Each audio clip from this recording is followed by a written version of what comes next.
Alright, what's up you guys? This is Devin from CenturyFX Studios and we're back with another video. If you saw my last video, I was talking about manual mode and auto ISO. But now I want to get into a deeper meaning with ISO. I want to get into a deeper concept with ISO. I want to talk about what ISO on the camera is used for, why it's useful, and how we can change it to make it better in the future for more cameras. Now, you always use auto ISO if you're in a situation where you don't know what's going to be, what's the light's going to be. I don't know, so I'm going to let the camera choose at the blink of an eye how to switch the ISO for any remaining images that I have. So you have auto ISO. It's a good thing, but a lot of times you can't control exactly what ISO you get. Now think about it this way: if we had an ISO exposure comp dial in our cameras, this would change the game. You'd be like, well, don't we have exposure compensation already? So if you go to shutter priority, if you go to aperture priority, these two modes, don't your ISO, if you have it in auto ISO, change itself?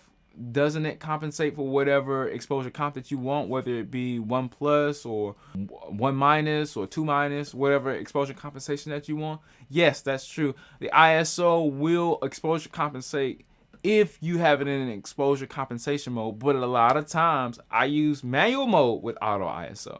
So when auto ISO is a thing, it won't exposure compensate for the situation that it's in. I'm not allowed to exposure compensate when I'm in manual mode. You'd be like, well, that's kind of a bummer. I'm always like, that's kind of a bummer, because a lot of times when I'm shooting in like a play environment, or if I'm shooting in a theater, because I'm shooting in theaters a lot, or situations where I need it to be maybe 2/3 of a stop underexposed to protect my highlights, auto exposure doesn't really do that. And yeah, you have limiters for ISO. You can limit how low it goes and how high it goes in the camera, but that doesn't tell you what the camera's thinking when it chooses an ISO. So a lot of times when I was shooting with the 80D, my highlights were just a twinge overexposed to the point where I didn't necessarily like it. I was getting a really washy look for my 80D pictures because it was throwing me at 12,800 and what, 1600 or whatever ISO we're getting now. But you have to think about all the different things that ISO does. It's really in a blink of an eye, blink of an eye, blink of an eye. It's going to choose a value and it's going to go with that. And especially if you're burst rating the camera, it doesn't have a lot of time to think about what ISO to use.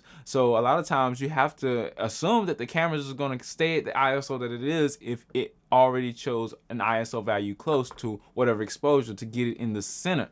Now, center exposure is good. It's not always perfect though, because if you have it center exposure, like I said, that exposure compensation is going to kind of twinge some of those spotlights out. If you have a lot of spotlights on the stage, the camera doesn't know. The camera's going to go crazy. So what I advise camera makers to do is to have an ISO exposure comp for manual, because when you have it in manual and you have it in auto ISO, what this is saying to the camera is that you already have a controlled aperture. You already have a controlled shutter speed. You already control the look parts of the exposure triangle. Now, all I have to do is compensate for the light that may or may not be there.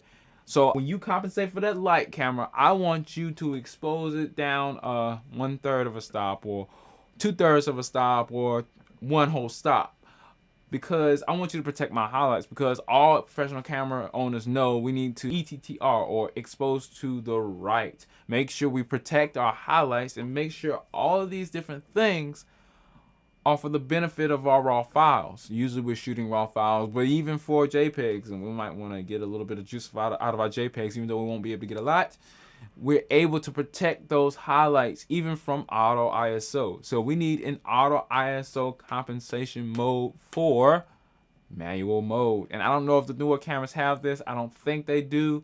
I shot with the 5D Mark IV. I didn't explore the menus all that much, but auto ISO exposure compensation for manual mode would be awesome, guys. I'm done with CenturyFX Studios. What do you think? Do you think the ISO, auto ISO is great? It's perfect. It always gets it right. Do you think that I'm wrong or right? Let me know in the comments below. And I'm Devin with CenturyFX Studios. And you guys keep clicking your cameras.